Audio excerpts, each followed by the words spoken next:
బాపట్ల జిల్లా చీరాల పర్యటనలో భాగంగా జిల్లా శాఖల పనితీరుపై సమీక్ష నిర్వహించిన సీఎం చంద్రబాబు జిల్లా గనులు భూగర్భ శాఖ ఏడీ శ్రీనివాసరావు పనితీరుపై తీవ్ర ఆగ్రహం వ్యక్తం చేశారు. జిల్లాలో 11.2% వెనుకబడి ఉండడంపై ప్రశ్నించిన సీఎం సిండికేట్ వ్యాపారం, అక్రమ ఇసుక దందాపై కఠిన వ్యాఖ్యలు చేశారు. నెల రోజుల్లో పనితీరు మెరుగుపరిచిపోతే చర్యలు తప్పవని హెచ్చరించారు. ప్రజలకు ఉచితంగా ఇసుక అందించేందుకు ప్రభుత్వం 100 కోట్లు ఖర్చు చేస్తున్నా ఫలితం కనిపించడం లేదని అసంతృప్తిని వ్యక్తం చేశారు. జిల్లాలో ఇసుక దోపిడీపై ప్రజల్లోనూ తీవ్ర చర్చ జరుగుతోంది. ఇసుక దళార్లపై అధికారులు ఎందుకు చర్యలు తీసుకోవడం లేదన్న ప్రశ్నలు తలెత్తున్నాయి. ఇసుక దళార్ల చేతికి వెళుతున్న అధికారులు వెనక్కుండిపోవడానికి కారణం ఏమిటి? దీనిపై మరింత సమాచారాన్ని మా ప్రతినిధి చంటి అందిస్తారు.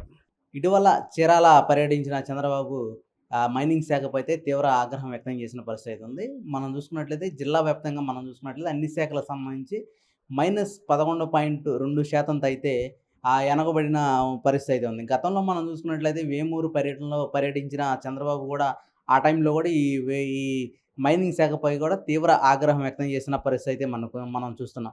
ప్రధానంగా ఈ మైనింగ్ శాఖ వెనకబడడానికి ప్రధాన కారణం ఏంటంటే ప్రభుత్వం ఏదైతే ఉందో ఈ కూటమి ప్రభుత్వంలో అయితే ఉచిత శాండ్ అనేది అయితే ప్రతిష్టాత్మకంగా చేపట్టింది. ఈ నేపథ్యంలో వేల కోట్లు అయితే ఇది శాండ్పై ఖర్చు చేయడం, ఆ శాండ్ అయితే ఏదైతే ఉందో వాళ్ళకి ప్రజలకైతే ఫ్రీగా ఉచితంగా ఇవ్వడానికైతే ఈ పద్ధతి అనేది చేపట్టిన పరిస్థితి అయితే మనం చూస్తున్నాం. ప్రధానంగా మనం చూసుకున్నట్లయితే ఈ ఉచిత ఇసుక విధానంలో అయితే మైనింగ్ శాఖ అయితే తీవ్రంగా వెనుకబడి ఉంది. ఈ నేపథ్యంలో అయితే ప్రజలు కూడా తీవ్ర ఆగ్రహం వ్యక్తం చేస్తున్నారు. ఈ నేపథ్యంలో మనం చూసుకున్నట్లయితే ఈ ఉచిత ఇసుక విధానం అనేది అయితే వెనకబడిపోతూనే ఉంది.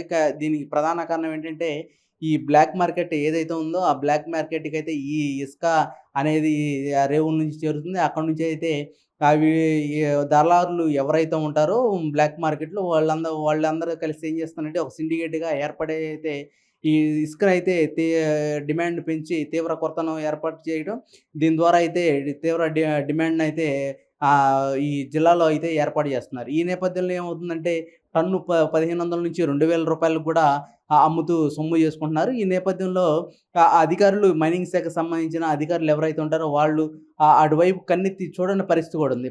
దీనికి ప్రధాన కారణం ఏంటంటే వాళ్ళు ఇచ్చే మామూలుకు ఆశపడి పేద ప్రజలకి ఈ ఇసుక అనేది అయితే ఉచితంగా అందజేయకోకుండా అయితే వీళ్ళు పబ్బం అడుగుతున్న పరిస్థితి అయితే మనం చూస్తున్నాం. ప్రధానంగా సీఎం చంద్రబాబు వచ్చిన రోజు అయితే ఏడీ శ్రీనివాసరావు ఎవరైతే ఉన్నారో అతన్నైతే తీవ్ర ఆగ్రహం వ్యక్తం చేశారు.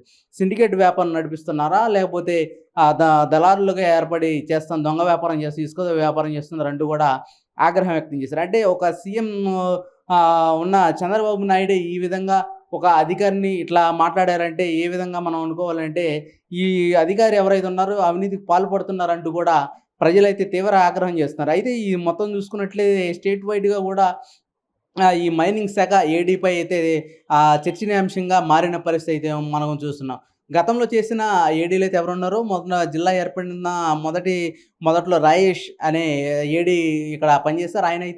ఆయన చేసిన టైంలో కూడా అనేక వరదలు వచ్చినప్పటికి కూడా ప్రజలకు ఏమాత్రం కూడా అక్కడ ఇబ్బంది లేకుండా ప్రజలకైతే ఈ ఇసుకనైతే అందుబాటులో ఉంచేవాడు. ఎప్పటికప్పుడు కూడా తమ ప్రజలకైతే అందుబాటులో ఉంటూ కూడా అందరికి కూడా ఏ విధంగా ఎటువంటి ఇబ్బందులు లేకుండా కూడా చేశారు. అయితే ఈ శ్రీనివాసరావు ఎప్పుడైతే వచ్చారో ఈయనైతే అసలు ఫోన్ కూడా ఎవరికి అందుబాటులో ఉండకుండా ఎప్పుడు వస్తారో ఆఫీస్కి కూడా తెలియని పరిస్థితి ఉంటుందని కూడా అక్కడ ఉద్యోగులు కూడా చెప్తున్న పరిస్థితి కూడా మనం చూస్తున్నాం. ప్రధానంగా మనం చూసుకున్నట్లయితే ఈ బాపట్ల జిల్లా వ్యాప్తంగా మనం చూసుకుంటే ఎస్ఐన్ ల్యాండ్లో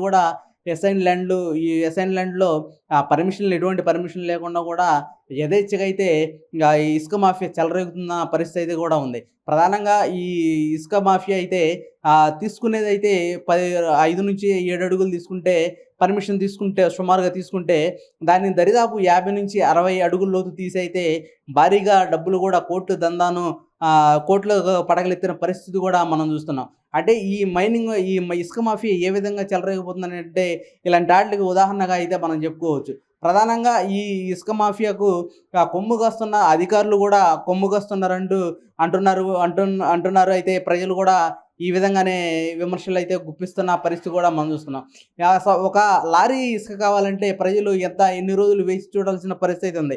అదే కమర్షియల్గా కానీ బ్లాక్ మార్కెట్ ఎవరైతే దళారులు ఉంటారో వాళ్ళు చేరాలంటే రోజుకు 3, 4, 5 లారీలు వెళ్తున్న అదే దాఖలాలు కూడా ఉన్నాయంటూ కూడా ప్రజలు వాపోతున్నారు. ఈ నేపథ్యంలో ఇప్పటికి కూడా ఈ అధికారి ఎవరైతే ఈ మైనింగ్ శాఖకు సంబంధించిన అధికారి ఎవరైతే ఉన్నారో ఆయన కానీ ఈ పనితీరు కూడా మారకపోతే నెల రోజుల్లో మళ్ళీ సమీక్షించి చర్యలు మాత్రం తీవ్రమైన చర్యలు తీసుకుంటామంటూ కూడా సభ వేదిక మీద నుంచి అయితే చంద్రబాబు ఏడీని అయితే హెచ్చరించిన పరిస్థితి అయితే మనం చూస్తున్నాం. అయితే మరి ఈ మైనింగ్ ఏడీ ఎవరైతే ఉన్నారో ఆయన పనితీరు మారుతుందా లేదా అనేది అయితే మనం చూడాల్సిన అవసరం అయితే ఉంది. అయితే ఈ ఇసుక విధానం అనేది అయితే మాత్రం ఈ వరదలు లేకపోవడం వల్ల ఇసుక అయితే ధారాళంగా దొరుకుతున్నప్పుడుగా డిమాండ్ ఎందుకు పెరుగుతుంది అనేది అయితే మైనింగ్ శాఖ అధికారులు అయితే శాండ్ విషయం ఏం తమ్ముడు బాలేవే 11.12% మైనస్లో ఉన్నావు. ఇప్పుడు 5.38 మైనస్ ఉంది. ఏమైనా సిండికేట్లు ఉన్నాయా? ఇసుక ఏమైనా దొంగ వ్యాపారం జరుగుతా ఉందా? అటువంటిది ఏమి లేదు సార్. మాకు నాకు తెలియదు. ఇక్కడ ప్రజల్లో సాటిస్ఫాక్షన్ లేదు. నేను కొన్ని వేల కోట్ల రూపాయలు త్యాగం చేసి ఉచిత ఇసుక ఇవ్వాలనే ఉద్దేశంతో నేను ఈ స్కీమును తీసుకొచ్చాను. దాన్ని సిన్సియర్గా అమలు చేసే బాధ్యత మీది. దాంట్లో రాజీయే లేదు. ఇంత నెగిటివ్ రావడం కరెక్ట్ కాదు. కలెక్టర్ గారు మీరు కూడా చెప్పండి, ఆయన ఏంటి, ఎందుకు ఇది వచ్చింది? ఉందా శాండ్ మాఫియా? ఉందా శాండ్ మాఫియా? ఉందంటే చేతులు పైకెత్తండి. కొంతమంది ఇస్తున్నారు.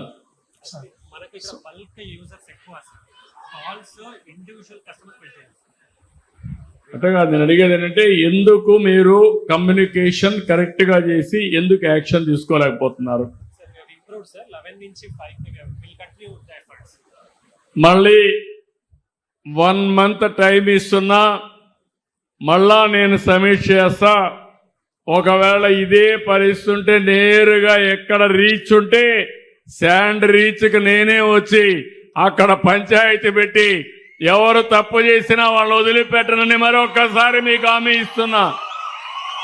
రాష్ట్రం అంతా కూడా ఈ మెసేజ్ పోవాల్సిన అవసరం ఉంది. ఒక మంచి పనికి విఘాతం కల్పిస్తే అది మంచిది కాదు. అందుకే క్లియర్గా చెప్తున్నా, అది కూడా చేస్తాను. ఇంకో పక్క పొల్యూషన్